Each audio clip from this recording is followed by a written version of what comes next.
Hey everyone, George here and welcome back to the channel. It has been a minute since I've done a actual informational video. Today we're going to be talking about whether it is a good idea to add discus fish to an existing tank and whether that is something that you can do. And I'm going to tell you yes and no. Basically, I'm going to explain to you why it's not a good idea and why in some cases you can do it and get away with it. So when we come back, we're going to talk about adding discus fish to an existing tank. Hang in there with me and we'll be right back.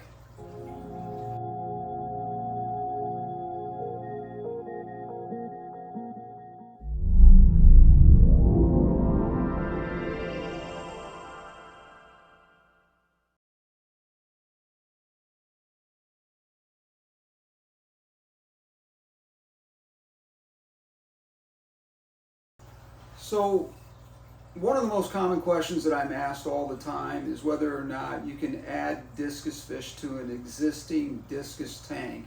And primarily I would say to you that the answer to that would be no for most circumstances. And the reason for that is the establishment of the tank, pecking orders, territorial issues, all kinds of different things, diseases that may infect your existing tank already, and introducing new fish is just very difficult to do sometimes. I've seen people wipe out whole complete tanks of discus fish that they've had for a very long time simply because they added one or two different fish to the tank just because they just had to have them for some reason.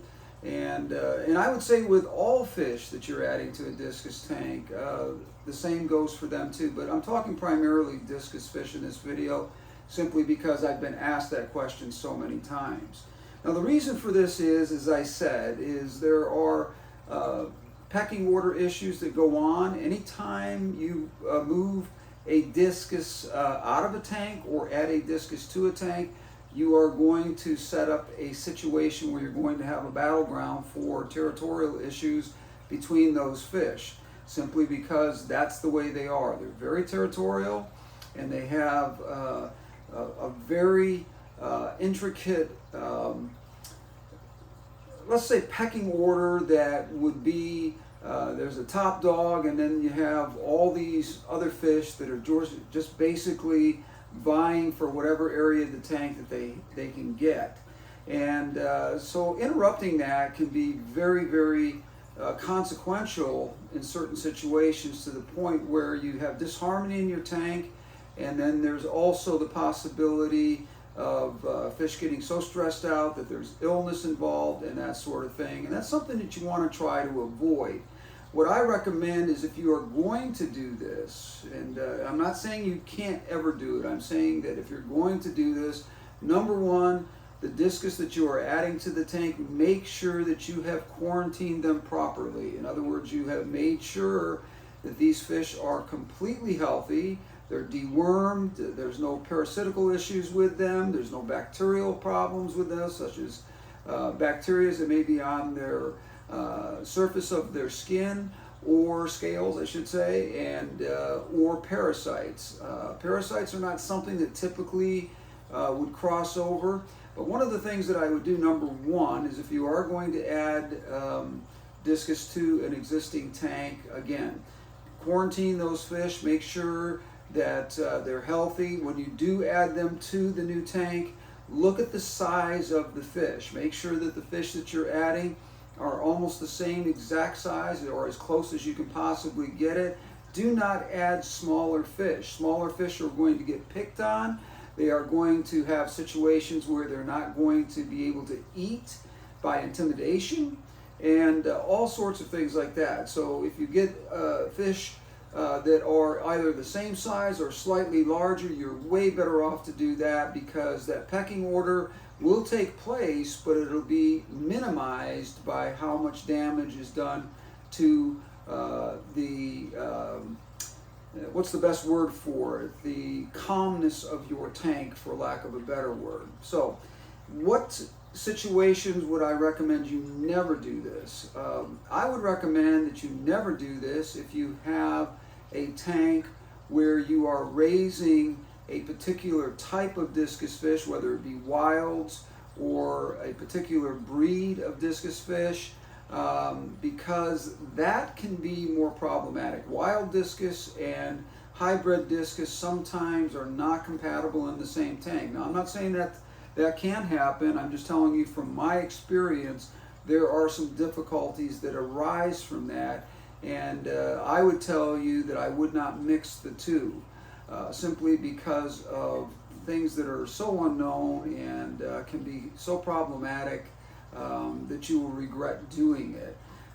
The other reason that I would not, or the other situation or scenario where I would not add discus fish to an existing tank is if the tank is not big enough. In other words, you're trying to force some fish into a tank that is not large enough, and you're just going to put a load on your biosystem and or cause a situation where you are going to make more work for yourself. If you're going to add an overpopulated tank like that, you're going to have to do more water changes and maintenance to your tank. That means going in and not just doing water changes, but getting in there with like a python or a high gar system that you can vacuum up the poop and stuff that's in there, because you're going to have to do this on a daily basis.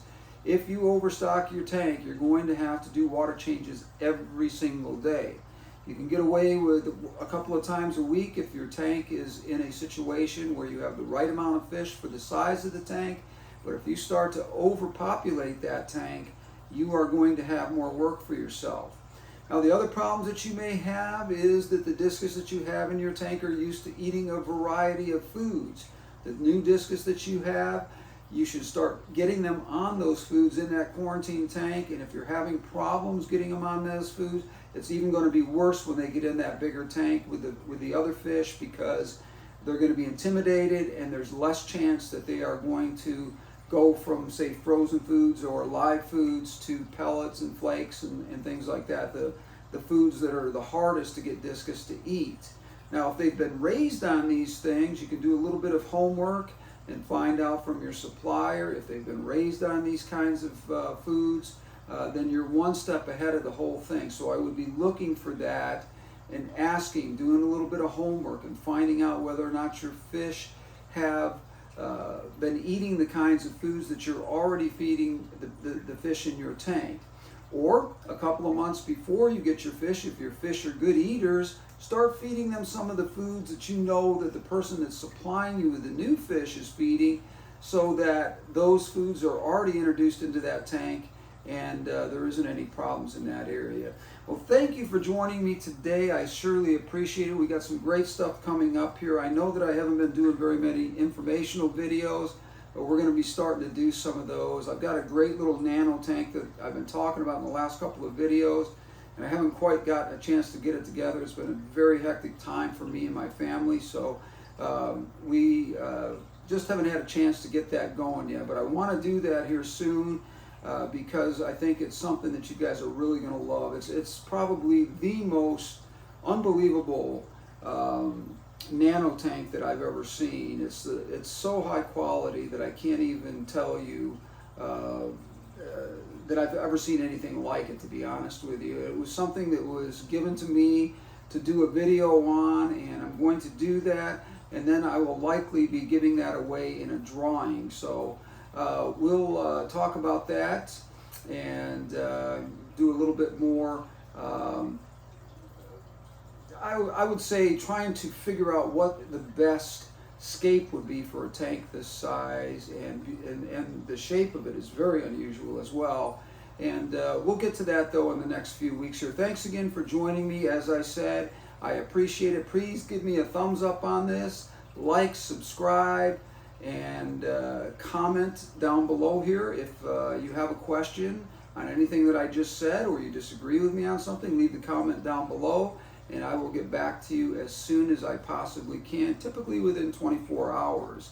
Also, share with your friends. That's how the channel builds. The channel's not huge. I don't make a living off this channel. I don't claim to to make a living off this. I have another job that I do, obviously, and so I appreciate it though. Anybody who wants to subscribe, I would really appreciate it, because we do have some good content. We have over 503 videos, or 530 videos, excuse me, out already, and a lot of information there, a lot of beautiful tanks that you can go back and look at, a lot of information on just about anything you'd want to know about your fish. So again, thank you for joining me. We will see you on the next one. Until then, we are out of here.